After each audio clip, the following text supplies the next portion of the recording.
Ladies and gentlemen, let us welcome Mr. Raymond M. Hernandez.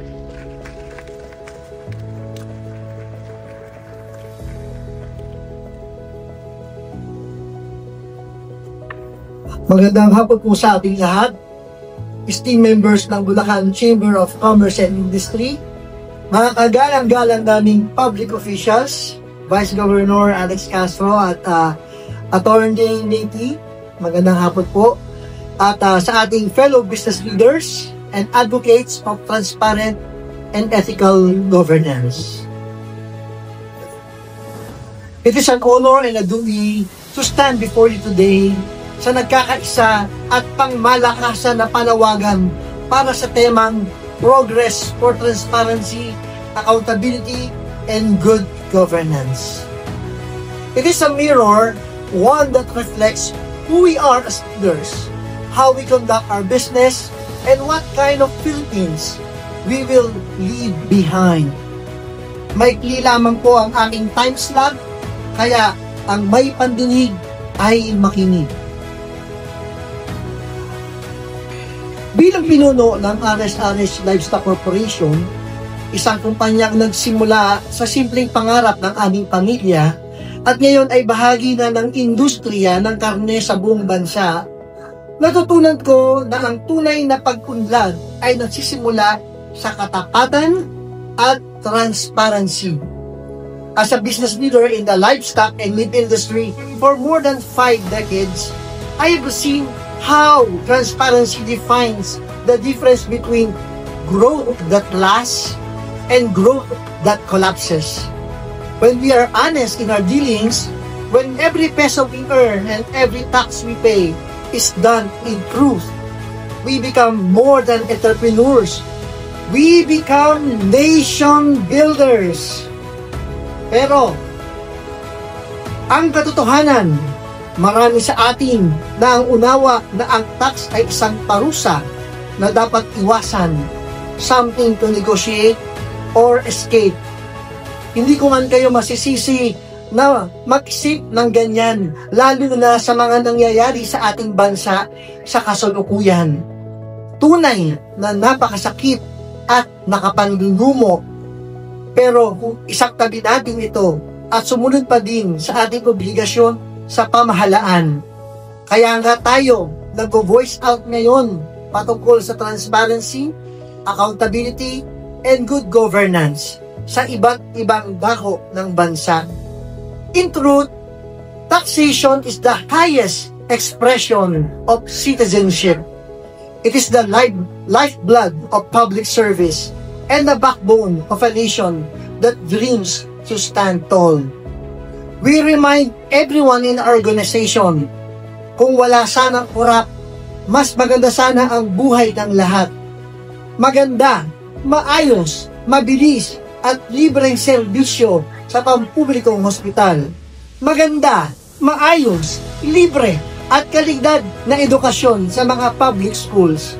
Pang world class na serbisyo sa lahat ng government offices at hindi kailangan magmakaawa at umiyak para sa pagkuha ng team number. That's why every receipt, every transaction, every peso we remit is an act of faith in better Philippines. Sabi nga sa Article 3 ng Civil Code, ignorance of the law excuses no one from compliance therewith. These words are simple, but their weight is profound. We cannot claim progress while turning a blind eye to the law that governs us. We cannot demand justice from government if we ourselves refuse to understand our responsibilities to it. Mga kasama, this is a powerful reminder. Hindi pwedeng sabihin, hindi ko alam. Bilang mga negosyante, tungkulin natin na unawain ang batas. Lalo na nakasalalay dito ang ating negosyo, reputasyon at kinabukasan. That is why, as business owners, to navigate taxation and business, we must first understand our responsibility, obligation, and accountability to the Philippine government.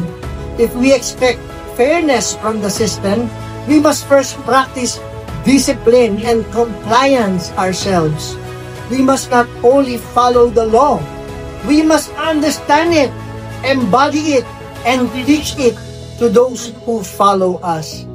Bakit ang taxpayer ay natatakot pag nandyan at kumakatok na ang isang BIR examiner? Dahil takot tayo sa unknown. Takot tayo kasi hindi natin alam ang dapat gawin. Hindi natin alam ang patungkol sa tax code. Hindi natin alam ang ating obligasyon sa gobyerno at mga karapatan. Hindi natin alam ang hangganan ng pagbubuwis. Hindi natin alam ang tamang compliance. At sa huli, para matapos lang ang problema, maglalagay si taxpayer. Pero ang katotohanan, expose ka. Ang inyong mga mahal sa buhay at ang inyong negosyo ay iyak na nasa kapahamakan.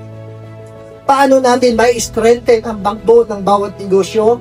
To strengthen the backbone of our businesses, we must go beyond compliance. We must seek competence.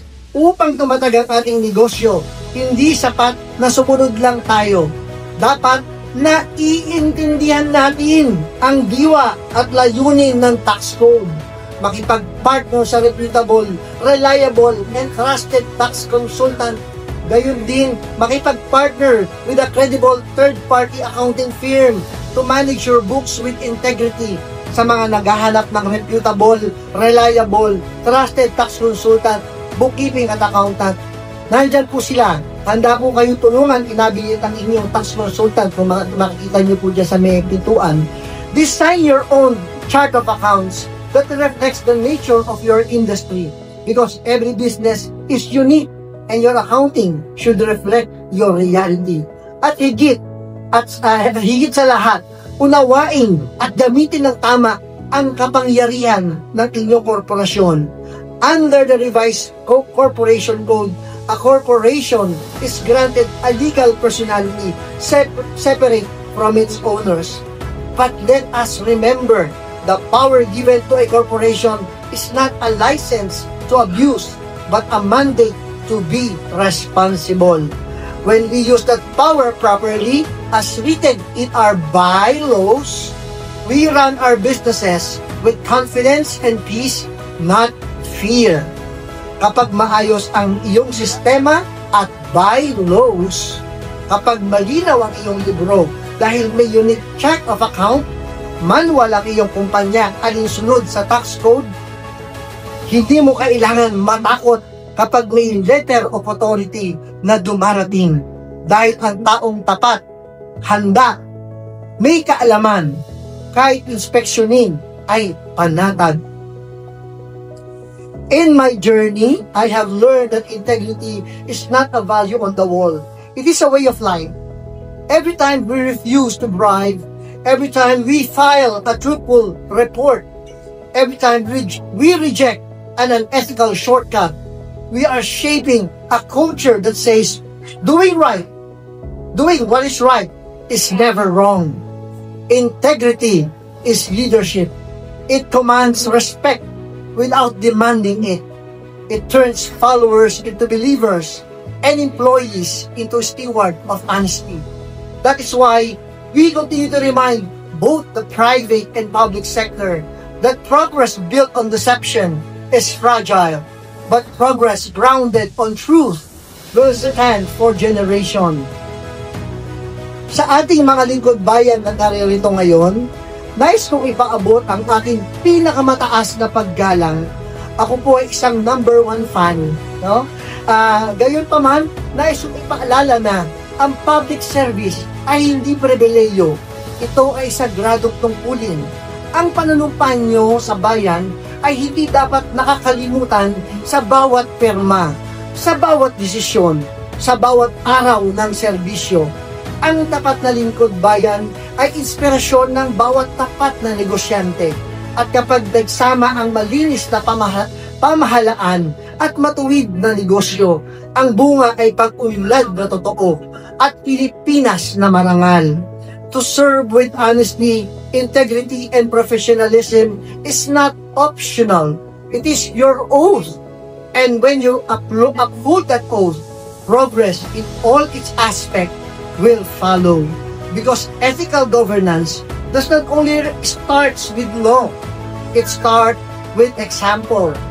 We salute every honest officer, every transparent leader, every civil servant who refuses corruption and upholds the dignity of their position. You are the true partners of business in nation building. Sa RSRH Livestock Corporation, our advocacy for integrity extend beyond our walls. Bahagi ng aming corporate social responsibility ang edukasyon sa buwis at tamang pamamahala. Ilan sa aming mga programa ay tax awareness for all para sa mga SME at local entrepreneurs, tax disaster preparedness para matutong maging matatag sa panahon ng krisis, empowering the Filipino taxpayer para maunawaan kung saan napupunta ang binabayarang buwis. Dahil kapag alam ng mamamayan ang kanilang karapatan at tungkulin, nagiging tagapagtanggol sila ng demokrasya, hindi pabigat sa lipunan. True progress is not achieved by government alone, nor by business in isolation. It requires partnership, one built on mutual trust and accountability. Sa panahon na sasaksihan natin ang pagtuturuan ng ating mga leader, huwag tayo ma-dishearten. Patuloy lang tayo gumawa ng mabuti at may dangal. Kailanman, hindi ito nasasayang at napupunta sa wala ang paggawa ng tama at tapat. Kapag tapat ang negosyo at accountable ang pamahalaan, nagiging matatag ang ekonomiya. Mas dumaraming investors, mas lumalago ang trabaho, mas umaangat ang kabuhayan ng bawat pamilyang Pilipino.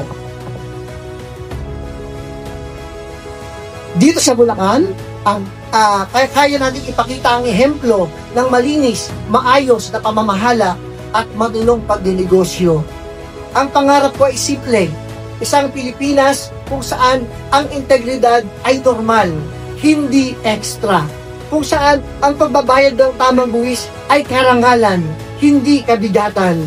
Kung saan ang bawat negosyante ay maipagmamalaki ang salitang, kaisa ako sa pag-unlad ng bansa.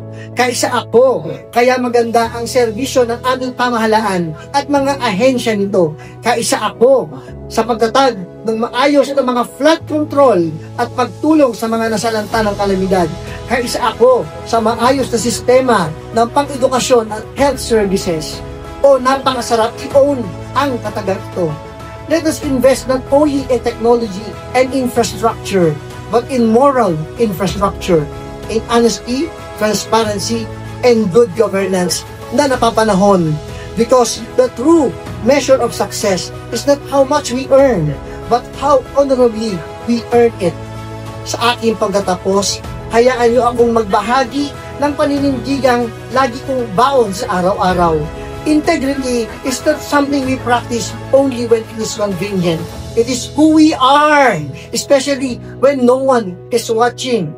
Ang inyong lingkod ay isang vlogger wannabe at sa pagtatapos ng aking mga mini-vlogs, ang aking tagline ay do it right. Dahil naniniwala ako na ang paggawa ng tama ay pundasyon para sa magandang kinabukasan. Ano pa man yan, maging sa pag-ibig, pamilya, sa paggawa, sa negosyo at serbisyo publiko, do it right. Maging henerasyon tayo ng mga negosyanteng pumipili ng prinsipyo kaysa kikitain. Henerasyon ng mga leader na inuuna ang disiplina kaysa sa pandaraya at ng mga Pilipinong inuuna ang bayan bago ang sarili.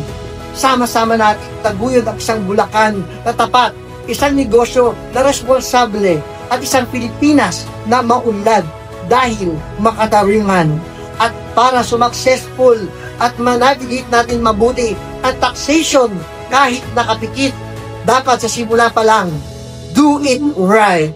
Mabuhay ang naibigan ng Bulacan, mabuhay ang mga Pilipino na tunay na nagmamahal sa ating inang bayan. Mabuhay po ang Pilipinos. Magandang hapon po sa inyong lahat. Thank you so much, Mr. Raymond Hernandez.